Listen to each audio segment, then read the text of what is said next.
Akuntansi pertanggungjawaban yaitu terkait dengan pengukuran kinerja ya. Ya, ini adalah sesi kedua dari akuntansi pertanggungjawaban. Nah, di sini ada beberapa istilah seperti return on investment, EBIT ya. Return on investment itu adalah ya berapa sih laba yang dihasilkan atas investasi yang ada. Nah, itu biasanya dikenal sebagai pusat investasi. ROI biasanya disingkat ROI ya, return on investment. Berarti semakin besar laba yang dihasilkan yang diinvestasikan dalam aktiva operasi tersebut. Artinya ya berapa sih keuntungan yang kita dapatkan atas investasi yang sudah dilakukan. Itulah ROI. Ya. Kemudian di sini ada istilah EBIT. EBIT itu adalah laba sebelum bunga dan pajak atau earning before interest and tax. Ya. Laba sebelum bunga dan pajak atau bisa dibilang laba operasi bersih. Aktiva operasi, ya kas, piutang, persediaan, ya itu berarti bisa dibilang aktiva lancar lah ya. Sebagian aktiva lancar dengan sebagiannya lagi aktiva tetap. Ya untuk keperluan operasional ya. Kalau yang non operasi itu ya tanah, investasi jangka panjang itu salah satu yang non operasi. Aktiva sering digunakan dengan nilai buku yang akan terus berkurang dengan adanya akumulasi sehingga akan lebih baik menggunakan biaya perolehan kotor aktiva yang nilainya tetap. Nah, jadi kalau misalnya aktiva, terutama aktiva tetap, dia umumnya menggunakan nilai buku. Artinya nilai buku itu adalah nilai perolehan atau nilai yang ketika pertama kali kita beli dikurangi dengan penyusutan. Ya, karena aset itu makin lama akan makin menyusut, ya, sehingga dikurangi, ya itulah nanti akan diperoleh nilai buku. Ya, ini sebenarnya di akuntansi keuangan yang pengantar ada dijelaskan ya. Pada prakteknya, perusahaan menggunakan nilai buku bersih untuk menghitung rata-rata operasi. Ya, karena depresiasi sudah dicatat sebagai beban operasi. Penyusutan itu biasanya memang pasti akan dicatat di laporan laba rugi, sehingga ya mereka pasti akan menggunakan nilai buku tadi kan. Nah, pengukuran ROI memiliki keunggulan seperti ya fokus manajer itu akhirnya kepada penjualan, efisiensi biaya, investasi, dan ya efisiensi dari operasi ya. Itu harapan manajer. Nah, ROI dapat membuat perusahaan berfokus sempit pada profitabilitas divisi namun mengabaikan profitabilitas secara keseluruhan. Nah, akhirnya membuat manajer itu fokus ke jangka pendek atau yang mikirkan sekarang aja. Dia tidak akan memikirkan nanti. Nah, itulah kadang-kadang konsekuensinya ya. Itu ROI. Jadi ROI itu dia terlalu fokus kepada divisinya tapi dia tidak terlalu peduli dengan keseluruhan. Nah, ROI, margin, dan perputaran. Ya, margin itu adalah rasio laba operasi terhadap penjualan atau bisa dibilang NPM ya.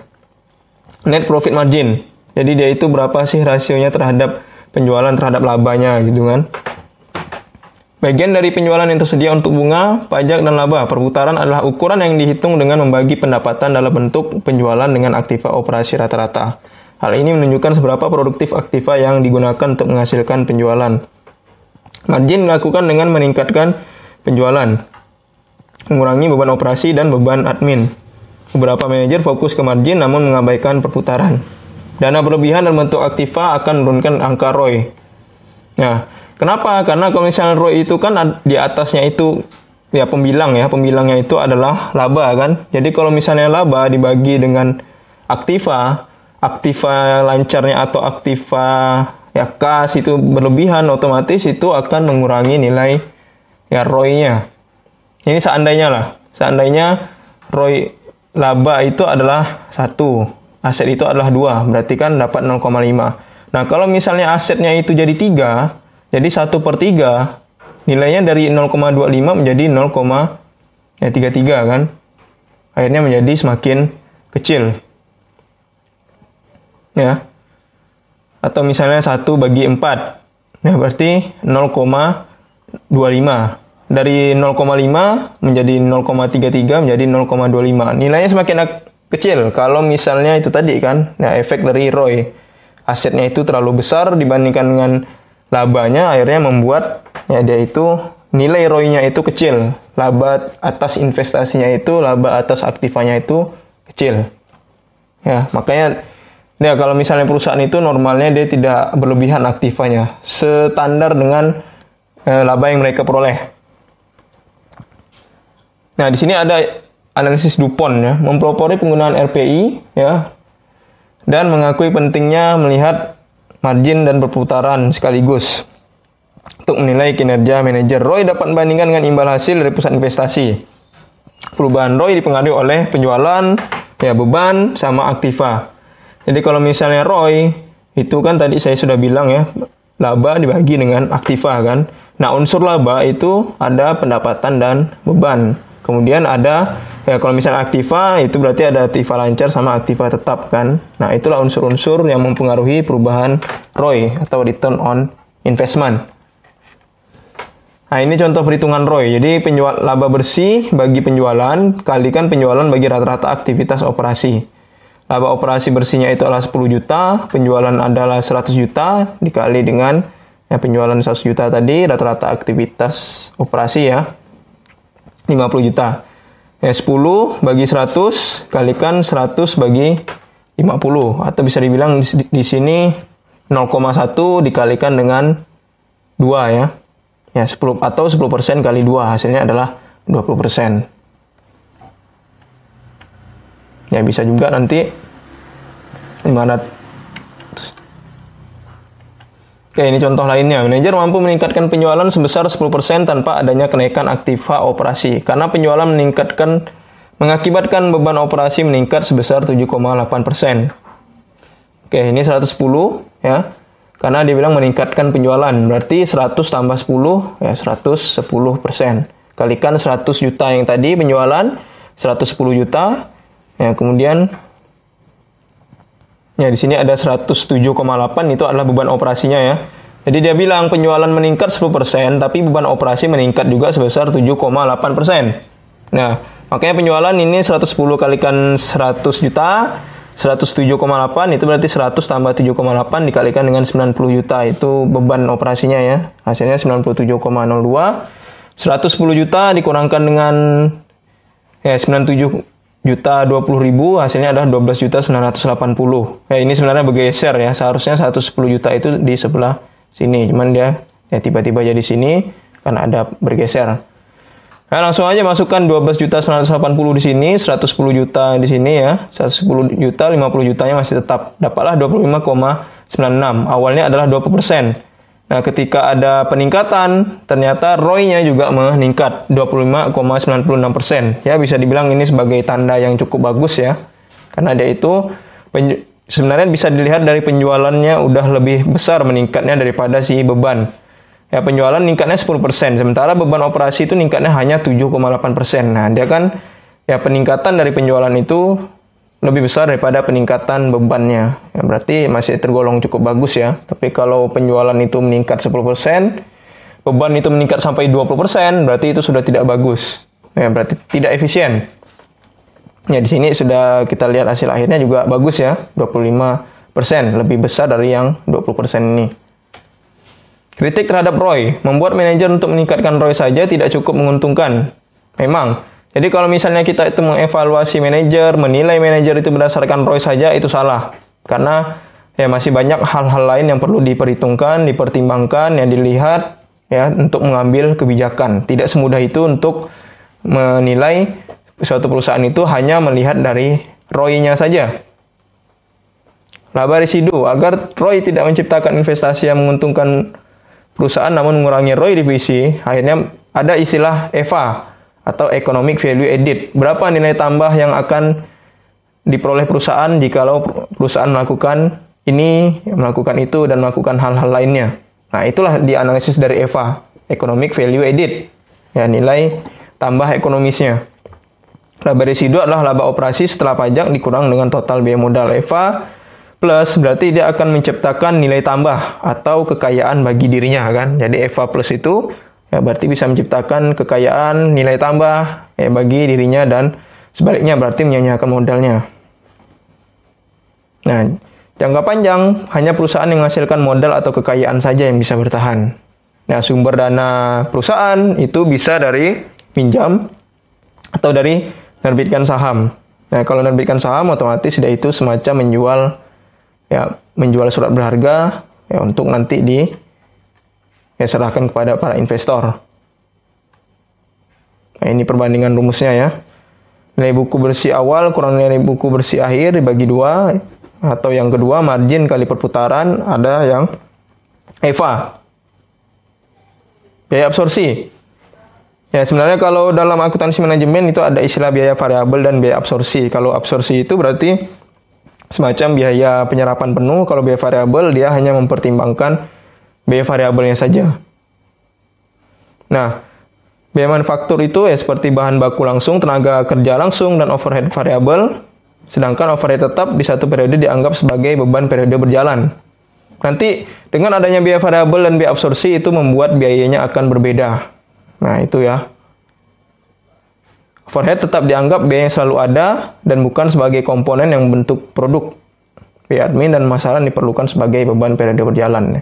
Jadi kalau misalnya ya, mau itu produk ada, mau itu tidak, overhead itu pasti akan ada. Ya, bisa dibilang seperti itu. Orang itu, ya katakanlah dia itu tidak ya baik bekerja ataupun tidak, pasti biaya hidupnya akan ada. Seperti itulah overhead. Overhead itu produknya ada atau tidak, ya biaya overhead itu tetap ada. Biaya admin dan pemasaran diperlakukan sebagai beban periode berjalan. Nah, perhitungan biaya ini mampu memberikan informasi biaya yang penting dalam pengambilan keputusan dan pengendalian. Nah, perhitungan biaya absorpsi itu biaya manufaktur dibebankan seluruhnya ke produk, yaitu DL itu adalah direct labor, DM itu direct material, OHV itu adalah overhead variable, OHF itu berarti overhead fix atau overhead tetap. Biaya admin dan penjualan serta biaya produksi dimasukkan ke beban periode berjalan. Nah, bila kalkulasi biaya variabel sering digunakan untuk pengambilan keputusan internal, perhitungan biaya penyerapan penuh diwajibkan untuk pelaporan keuangan eksternal. Nah, ini ringkasannya ya. Jadi kalau biaya absorpsi itu langsung tidak ada pemisahan variabel-variabel ya. Kalau yang biaya variabel dia ada dipisahkan, biaya tetapnya tidak dimasukkan, tapi dia itu dianggap sebagai biaya periode. Kalau misalnya di biaya absorpsi itu termasuk ke dalam biaya periode. Nah, ini buan penjualan, buan administrasi ya. Nah, makanya di sini sudah bisa terlihat kan.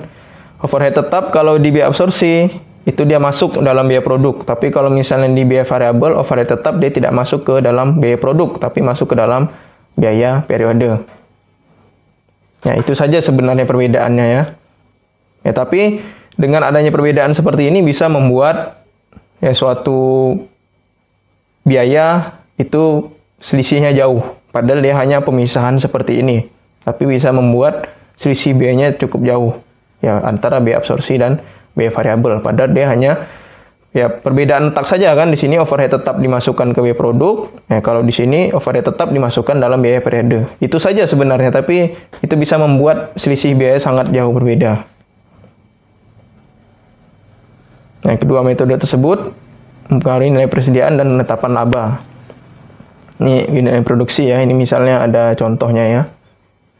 Unit yang terjual 18.000 per unit. Nah, ini kuantitasnya 5.000. Volume normal 6.000. Nah, ini bahan baku langsung, tenaga kerja langsung, overhead, penjualan, overhead tetap, penjualan dan admin.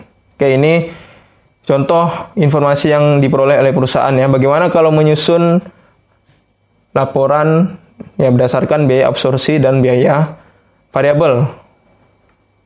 Nah, ini perhitungan biaya per unitnya ya. Sama ya. Variabel absorpsi ini sama, tenaga kerja bahan baku dan overheadnya sama, tapi di sini ada overhead tetap. Ya, ada perbedaan ya, 24 bagi 6. Ya, ini overhead tetap 24 bagi 6.000. Ya, 9.000 dan 13. Nah, inilah dia. Laba bersih yang diperoleh sama dua perusahaan ini bisa kita lihat jauh berbeda ya. Ini 16 juta biaya penuh. Sementara kalau biaya variabel itu 2 juta. Jauh berbeda. Padahal dia itu hanya ya istilahnya hanya pengelompokan atau hanya perbedaan letak saja, tapi itu bisa mempengaruhi ya laba bersih yang akan diperoleh. Oke ya, ini sama 90 juta 90 juta. Nah, kalau ini dikurangkan dengan biaya variabel dulu 9.000 dikalikan dengan 5.000 ya.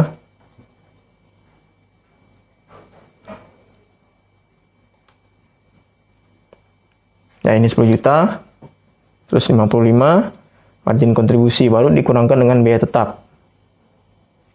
Nah, kalau ini HPP-nya langsung ya 65 9 juta ya 16 juta. Perhitungan biaya variabel untuk perencanaan dan pengendalian. Biaya tetap tidak akan berubah. Ya, itu sebenarnya perilaku dari biaya yang ada dalam akuntansi biaya sebenarnya ya. Jadi ada biaya tetap, ada biaya variabel, ada biaya semi variabel. Kalau biaya tetap itu mau bagaimanapun dia tetap secara total, tapi secara variabel, secara per unit akan berubah. Kalau biaya variabel secara total itu dia berubah, secara per unit dia akan tetap.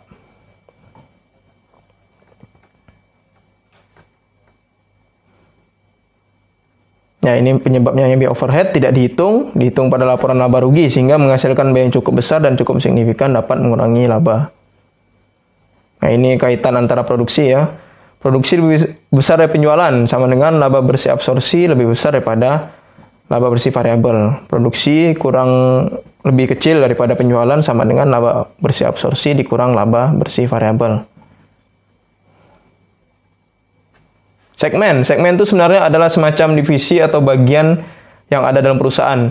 Misalnya ada perusahaan mobil, dia ada segmen. Segmen untuk, ya bisa dibilang segmen mobil untuk di daerah gurun, segmen mobil untuk daerah perkotaan, segmen mobil untuk di daerah yang, ya semacam daerah yang ini ya, daerah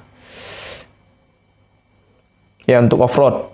Nah, daerah yang istilahnya jalannya sangat sulit ya. Nah, itu salah satu segmen. Jadi segmen itu semacam bagian lah gitu, bagian yang dimiliki oleh perusahaan dan pastinya biasanya perusahaan besar. Nah, laporan segmen berarti dia itu akan membuat laporan masing-masing dari ya, produk itu atau dari bagian itu. Ya, kalau misalnya mobil ada yang mobil perkotaan ya dia akan membuat laporan khusus untuk mobil perkotaan. Ada laporan untuk khusus mobil di daerah bersalju. Ada untuk laporan ya mobil untuk yang di daerah gurun misalnya kan. Nah, itulah maksudnya laporan segmen. Jadi dia setiap bagian akan membuat laporan.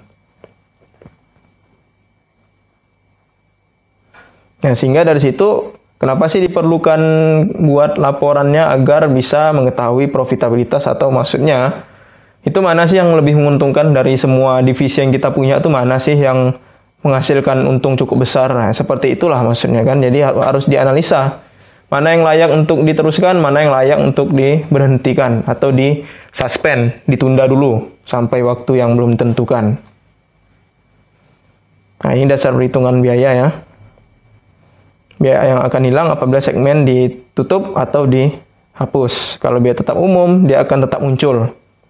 Nah, jadi biaya tetap langsung itu dia karena langsung, jadi ketika segmen itu ditutup, dia akan hilang biayanya. Tapi kalau biaya tetap umum, dia tidak akan terhapus bagaimanapun juga. Ketika satu segmen ditutup atau dilepas. Ya, semacam inilah kan, direktur, gaji direktur, nah itu salah satu beban tetap umum. Jadi dia itu ya, kalau ada satu divisi yang tutup, ya dia tidak akan berpengaruh ke gajinya, misalnya seperti itu. Ya.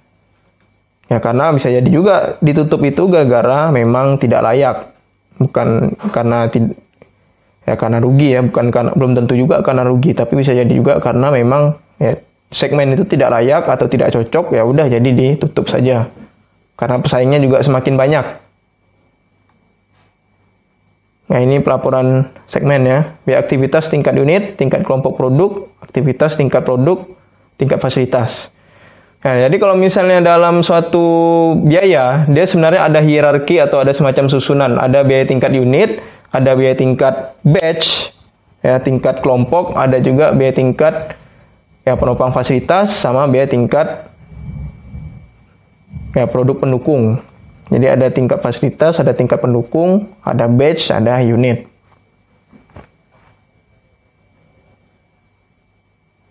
Nah, ini perusahaan mampu menaksir profitabilitas berbagai kelompok pelanggan. Jadi dia itu biasanya kalau perusahaan itu udah cukup lama, dia itu bisa menganalisis kira-kira yang lebih menguntungkan nih saya harus jualan kemana sih. Nah, begitu kan. Jadi dia itu akan menentukan profitabilitas yang cocok untuk ya, produk mereka. Saya bikin produk ini ya, kira-kira produk ini akan cocok di mana atau untuk cocok di ya, kelompok konsumen yang seperti apa. Nah, ini salah satu langkah untuk menentukan profitabilitasnya. Identifikasi, terus menetapkan pelanggan yang memberi nilai tambah. Nah, biasanya menarik konsumen baru lebih mahal daripada mempertahankan konsumen lama. Udah jelas ya.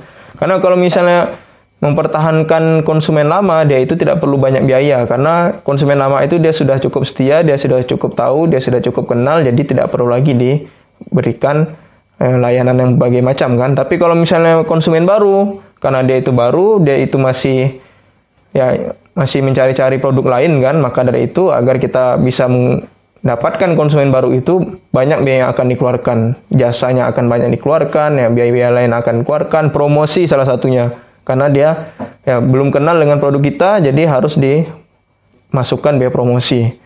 Proposal juga seperti itu.